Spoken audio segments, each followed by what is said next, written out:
Direktur Politeknik Negeri Bali Made Mudina mengatakan pendidikan vokasi sangat dibutuhkan industri. Maka dari itu lulusan yang akan bergabung di perusahaan tidak boleh main-main, terlebih lagi menghadapi masyarakat ekonomi ASEAN atau MEA mendatang.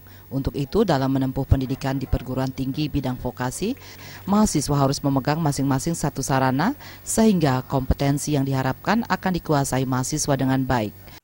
Karena sekali lagi perlu saya sampaikan kepada seluruh masyarakat luas, di Politeknik itu kita tidak bisa menerima mahasiswa tanpa ada perhitungan ketersediaan sarana prasarana yang pasti.